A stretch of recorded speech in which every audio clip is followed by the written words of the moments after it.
What if the thing you have been begging God for is so small that God has been waiting to give you something so much greater you cannot yet imagine it? Stay right here. I want to ask you a question that might be uncomfortable. What are you asking God for? Not the big answer, the real one, the one you actually pray, and when no one is listening. And now I want to ask a second question.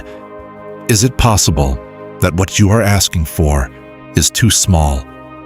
Not because your need is not real, not because your pain is not valid, but because somewhere along the way you stopped believing God could do what He actually promised and started asking for just enough to get by, just enough to survive, just enough to make it through this season, just enough to not hurt as much as you do right now. Crumbs. And you have been asking for crumbs while God has been setting a table. Today, I want to show you what the table looks like and why the crumbs you have been settling for were never what He had in mind. Stay with me, because before I show you the table, I need to show you where the crumb mentality comes from. Because most people do not choose to ask for crumbs. They arrive at crumbs after a series of disappointments that slowly, quietly shrinks what they believe God will do for them. And understanding how that shrinking happens is the first step to reversing it. It starts with a big prayer, a real one, something you believed with everything you had, a relationship restored, a door opened, a healing, a dream, a child, a miracle, and you prayed with everything in you, and the answer did not come the way you expected, or did not come at all. And something happened in that moment that you may not have even noticed. You adjusted, not your theology, your expectations. Maybe God does not do those kinds of things for people like me. Maybe I was asking for too much. Maybe I need to be more realistic about what I pray for. And the next prayer was smaller, and the one after that was smaller still. Until one day, you find yourself praying prayers that require no faith at all, because they are so small, so manageable, so within the range of what you believe could happen anyway, that God barely needs to be involved. And you call it mature faith, but it is not mature faith. It is a faith that has been wounded by disappointment and is protecting itself from being wounded again by never asking for anything that might not happen.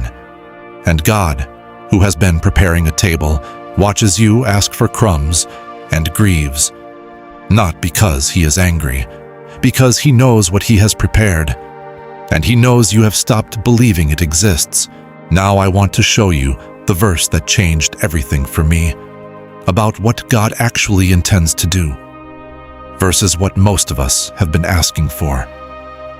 Because Ephesians 3:20 contains one of the most specific and staggering promises in Scripture that directly addresses the gap between the crumbs you are asking for and the table He has been preparing. Ephesians 3:20. Now to Him who is able to do immeasurably more than all we ask or imagine, according to His power that is at work within us. Read every word slowly. Immeasurably more. Not slightly more. Not a little bit more than you asked. Immeasurably more. The word in Greek, huperekperisou, is a compound word that stacks three different words for above and beyond on top of each other. It means beyond what you asked, so far beyond your ask, that the gap between what you requested and what He wants to give cannot even be measured. And then Paul adds, then all we ask or imagine, not just beyond what you asked, beyond what you can even think of asking. Your biggest prayer, your most courageous ask, your wildest dream is still within the category of things you can conceive of. And God says, what I have for you is beyond what you can conceive. Now add Psalm 23:5. You prepare a table before me in the presence of my enemies. A table. Not a crumb, not a portion, not just enough. A table, prepared, set, ready, in the presence of the very things that have been trying to destroy you. The enemy watching as God serves you a feast. This is not a metaphor for a nice season. This is God's specific promise that what He prepares for you is so abundant, so complete, so far beyond the crumbs you have been asking for, that the people and the circumstances that tried to break you will watch it happen. And you will sit at that table, not in private, but in full view of everything that said you would never get there. Now, I know what some of you are thinking. That sounds beautiful, but I have been praying for a long time, and the table has not appeared. If God is preparing something bigger, why does it feel like I am getting less, not more?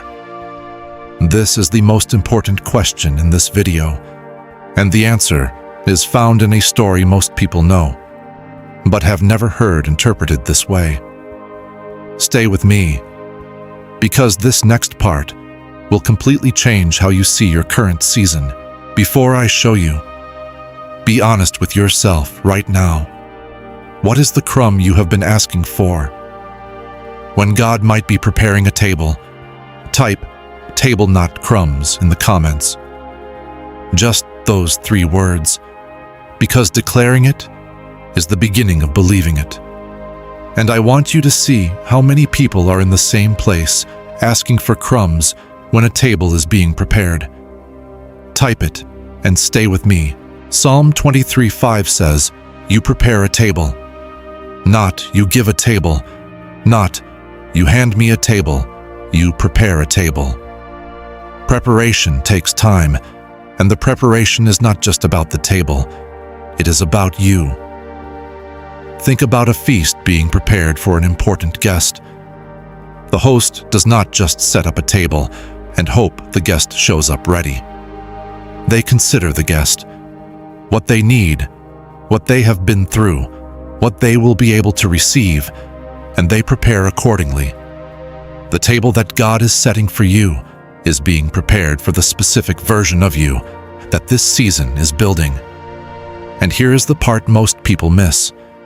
You cannot sit at tomorrow's table with yesterday's capacity. The waiting season, the difficult season, the season where you are asking for crumbs, is not a delay in the table. It is the preparation of the person who will sit at it. Esther could not have walked into the king's presence without the preparation that came before that moment. The exile, the waiting, the season she did not choose, that built what she needed for the moment that mattered. Joseph could not have sat in the seat of second in command of Egypt without 13 years in slavery and prison building what he needed to handle what was coming. David could not have sat on the throne without years in the wilderness, fighting lions, running from Saul, learning to lead himself before he led a nation. The table was prepared for the version of them that the waiting built.